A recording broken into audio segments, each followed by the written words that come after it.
धन्यवाद करें जिसकी वजह से आप इस बिजनेस में आए हैं। यहां इस बिजनेस में कोई ऐसा है जो अपने आप पैदा हो गया हो? है कोई ऐसा? तो अपनी अपनी अपलाइन को एक बार थैंक यू बोल दो, एक बार ताली बजा दो अपनी अपनी अपलाइन को। और अगर पास में बैठे हुए हो, अगर पास में बैठे हो तो हाथ में मिला लो भाई। अगर पास में ही बैठे हो, उड़ के नहीं जाना। अगर एक ही टेबल पे बैठे हुए हो, आसपास है, तो भैया हाथ मिला लो, एक बार थैंक यू बोल दो जरा, दिल से बोलना थैंक यू जरा। ये बहुत ज्यादा जरूरी है, क्योंकि जब आभार प्रकट करते हो तो प्यार मोहब्बत बढ़ता है, और जिस घर में प्यार मोहब्बत होता है वहां पे सुख शांति आती है। एक बैठा होगा, मैं क्यों हाथ मिलाऊं, इसने मुझे जोड़ा है, इसने मुझे फंसाया है। उसको ये नहीं देख रहा जिंदगी में शायद जिम कॉर्बेट आज तक नहीं आया होगा, ईश्वर देना चाहता उसको जिम कॉर्बेट। स्विमिंग पूल में आज तक नहीं नहाया होगा। भाई मैं तो नहीं नहाया था पहली बार, तो मैंने थैंक यू बोला था, और मैंने ईश्वर को बोला था लगातार मिले, तब से आज तक लगातार मिल रहा है अपने को। हम भी नहीं गए थे किसी 3 स्टार 5 स्टार प्रॉपर्टी के अंदर भाई, लेकिन उस 5 स्टार प्रॉपर्टी में जा रहे हो, वहां जाके धन्यवाद तो करो भगवान का। कई लोगों को जिम कॉर्बेट मिला, सर जिम कॉर्बेट तो ठीक है, घर से यहां तक कैसे आऊं? बुरा मत मानना अगर किसी का हो, मैं सबको समझाना चाह रहा हूं। मैं कभी नहीं रोया साहब। मेरी अपलाइन ने बोला, पुरानी कंपनी में था, राजस्थान के अंदर सेमिनार होना है, एनिवर्सरी प्रोग्राम होना है, भाई साहब हमने अपलाइन को कभी नहीं बोला हमारे पास पैसे नहीं है। 4 चीज कम कर ली घर में, लेकिन सेमिनार में गए अपने पैसे से, तब यहां खड़े।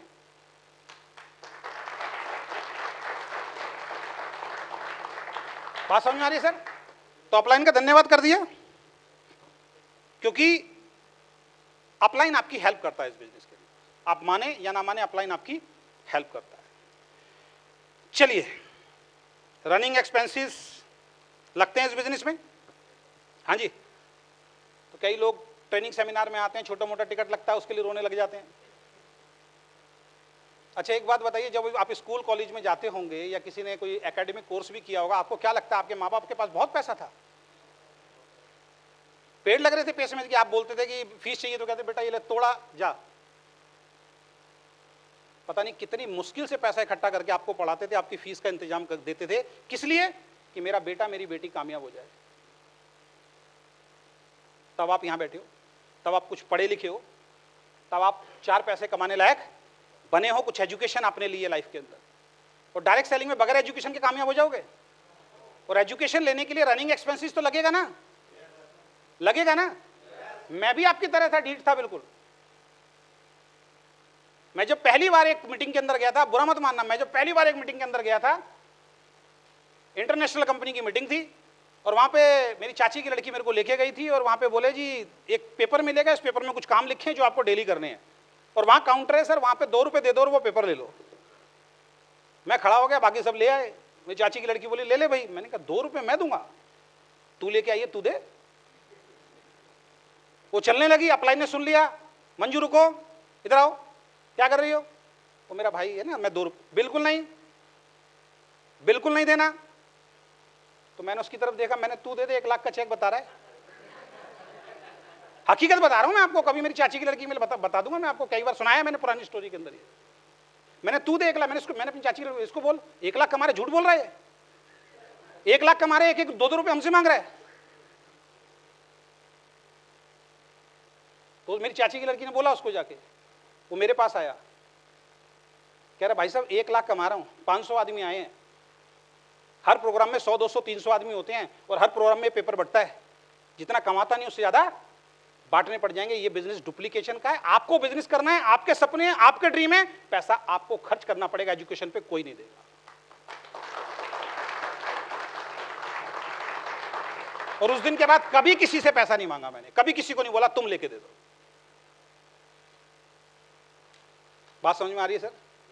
यहां आना है, बड़ा लीडर बनना है, तो हर वो काम करना पड़ेगा जो एक बड़े लीडर ने किया है।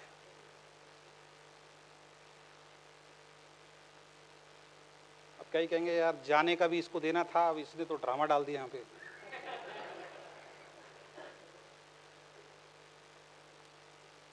पता है क्या, जब आप बार बार मांगोगे ना, बार बार मांगोगे अपलाइन से, एक बार बेचारा, एक पहली बार पता क्यों देता है वो, यार कैसे भी आ जाए, फिर आपको आदत पड़ गई, अपलाइन तो गलती कर रहा है, आप भी गलती कर रहे हो, फिर दूसरी बार क्या होगा, जैसे अभी हम ऊपर रेस्टोरेंट में बात कर रहे थे, आपने देखा छोटा सा बच्चा जब कई बार खेल रहा होता है अचानक गिर जाता है, और गिरते क्या करता है वो, खड़ा होता है क्या, नहीं, तेज तेज रोने लग जाता है, रोता है, और रोने के बाद क्या करता है, वो आस पड़ोस में देखता है ऐसे करके, कौन है, मम्मी कहाँ बैठी है, पापा कहाँ बैठे हैं, और मम्मी पापा की नजर से अगर नजर मिल गई तो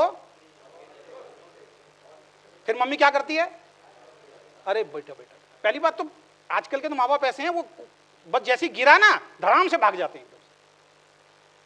अब सिचुएशन को चेंज करते हैं, बच्चा फिर गिरा, उसने फिर देखा मम्मी पापा जहां बैठते थे है ही नहीं कोई भी, अब क्या करता बच्चा, तो बच्चा नाटक कर रहा था ना।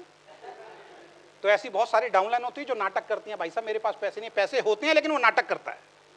जैसा था, मैंने भी ये नाटक किए हैं, और जब तक ये नाटक किए अचीवमेंट नहीं मिली, और जिस दिन ये नाटक परमानेंट बंद कर दिया उस दिन अचीवमेंट। बात समझ में आ रही है? बिजनेस किसका है, रिस्पॉन्सिबिलिटी कौन उठाएगा, तैयार हैं, तैयार हैं, चलिए। तो रनिंग एक्सपेंसेस आएंगे सर इस बिजनेस के अंदर, अगर बिजनेस को बड़ा करना है, 2-4-5 लाख रुपए महीने की इनकम पे पहुंचना है, तो रनिंग एक्सपेंसेस, सीखने का तो पैसा देना पड़ेगा, एजुकेशन फ्री में नहीं मिलती, और जो एजुकेशन हम फ्री में देते हैं उसमें आप आने के लिए तैयार नहीं होते हो। कौन सी वाली, कौन सी वाली, जूम वाली, जूम वाले के लिए ताली बजा दो एक बार। उसमें हम आते ही नहीं है, आते हैं तो कैमरा ऑफ कर देते हैं कि अपलाइन नाराज ना हो जाए, सोते रहते हैं, खाना खाते रहते हैं, अंदर बाहर होते रहते हैं, जो फ्री का मिल रहा है एजुकेशन उसको भी लेने के लिए तैयार नहीं हो आप। कैसे सफल हो जाओगे मेरे भाई, कोई सफल बना सकता है क्या? अभी आऊंगा इन सब चीजों के ऊपर, चलिए।